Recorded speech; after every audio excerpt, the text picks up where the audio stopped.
24 గంటలు కాలేదు అప్పుడే విమర్శల అతిశయ కామెంట్లపై ఢిల్లీ సీఎం రేఖా గుప్తా ఫైర్. దేశ రాజధాని ఢిల్లీ ముఖ్యమంత్రిగా తాను పదవీ బాధ్యతలు స్వీకరించి ఒక్కరోజు కూడా గడవక ముందే ఆప్ నేతలు విమర్శలు చేయడంపై రేఖా గుప్తా ఆశ్చర్యం వ్యక్తం చేశారు. తాను పదవిలోకి వచ్చి 24 గంటలు కూడా గడవక ముందే కేబినెట్ సమావేశం జరిపినట్లు వెల్లడించారు. కానీ 17 ఏళ్ల కాంగ్రెస్, 13 ఏళ్ల ఆప్ ఢిల్లీ పాలించి ఏం చేశారో చెప్పాలంటూ ప్రశ్నించారు. తమపై విమర్శలు చేసే స్థాయిలో ఆమ్ ఆద్మీ పార్టీ లేదని, వారి గురించి వాళ్ళు చూసుకుంటే చాలంటూ తెలిపారు. చిరంజీవి తల్లి అంజనాదేవికి అస్వస్థ. హైదరాబాద్ చేరుకున్న పవన్. మెగాస్టార్ చిరంజీవి తల్లి అంజనాదేవి అస్వస్థకు గురి అవ్వడంతో ఆమెను శుక్రవారం తెల్లవారుజామున హైదరాబాద్లోని ఓ ప్రైవేట్ ఆసుపత్రికి తరలించారని తెలుస్తుంది. ప్రస్తుతం ఆమెతో కుటుంబ సభ్యులు ఉన్నారని సమాచారం. వైద్యులు ఆమెకు చికిత్సను అందిస్తున్నట్లు తెలుస్తుంది. కాగా దీనిపై మెగాస్టార్ ఫ్యామిలీ నుంచి ఎలాంటి సమాచారం లేదు. అంతేకాదు, తల్లి అనారోగ్యానికి గురయ్యారని తెలిసి పవన్ కళ్యాణ్ విజయవాడ నుంచి హఠావుటున హైదరాబాద్కి చేరుకున్నారని కూడా వార్తలు వస్తున్నాయి. అయితే అంజనాదేవి చెకప్ కోసం హాస్పిటల్కి వెళ్ళినట్లు పిఆర్ టీం తెలిపింది. ఇప్పుడు ఆమె కేవలం రెగ్యులర్ చెకప్ కోసమే హాస్పిటల్కు వెళ్ళారని తెలిసి ఊపిరి పీల్చుకున్నారు మెగా ఫ్యాన్స్. నీతా అంబానీకి అమెరికాలో అరుదైన గౌరవం. ఈ కార్యక్రమం బోస్టన్లో జరిగిందని నీతా అంబానీ కార్యాలయం పేర్కొంది. ఈ అవార్డు భారతీయ సంప్రదాయాల వైభవానికి, ప్రపంచవ్యాప్తంగా భారతీయుల ప్రతిభకు దక్కిన గౌరవానికి ప్రతీక అంటున్నారు. నీతా అంబానీ భారతీయ సంస్కృతిని అంతర్జాతీయ వేదికపై చాటి చెప్పినందుకు గర్వకారణంగా మారారని అభిప్రాయపడుతున్నారు.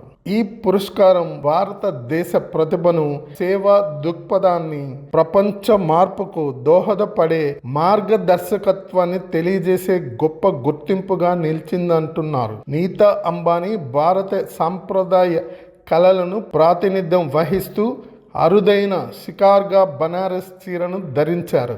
ఈ చీర భారతీయ హస్త కళాకారుల ప్రతిభకు అద్దం పట్టేలా అత్యంత సంక్లిష్టమైన కడ్వా అల్లిక శైలితో రూపొందించబడింది. అలాగే పారంపర్య కొన్య డిజైన్తో ప్రత్యేకమైన అందాన్ని సంతరించుకుంది. నీతా అంబానీకి అమెరికాలో అరుదైన గౌరవం. మళ్ళీ సమయం కోరిన పోలీసులు.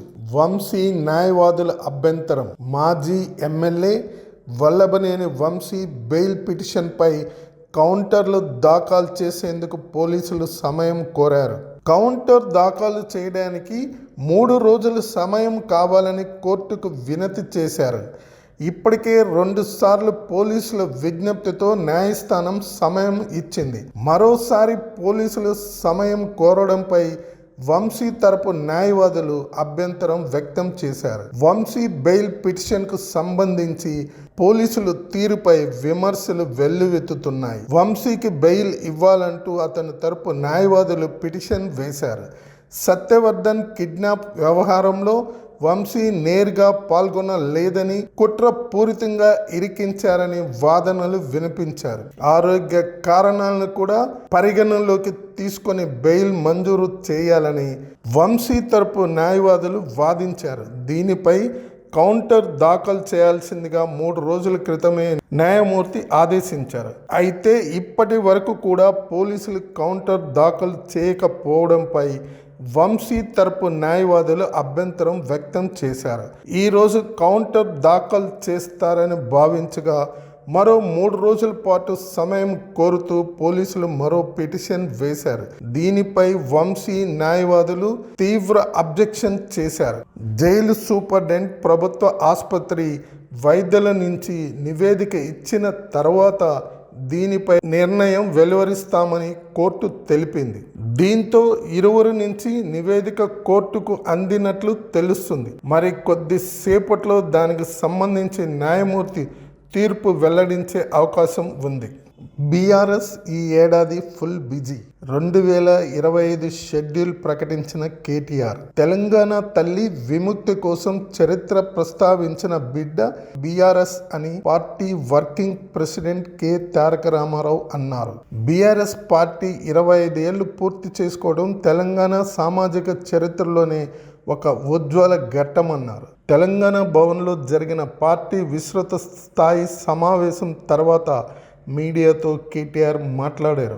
ఓవైపు పార్టీ రజోత్సవ సంబరాలను ఈ ఏడాదంతా నిర్వహిస్తూనే తెలంగాణ ప్రజల ఆర్తిని అర్థం చేసుకున్న పార్టీగా కాంగ్రెస్ ప్రభుత్వ పాలనలో తల్లడిల్లుతున్న వివిధ వర్గాల తరపున ప్రధాన ప్రతిపక్షంగా పోరాడతామని తెలిపారు.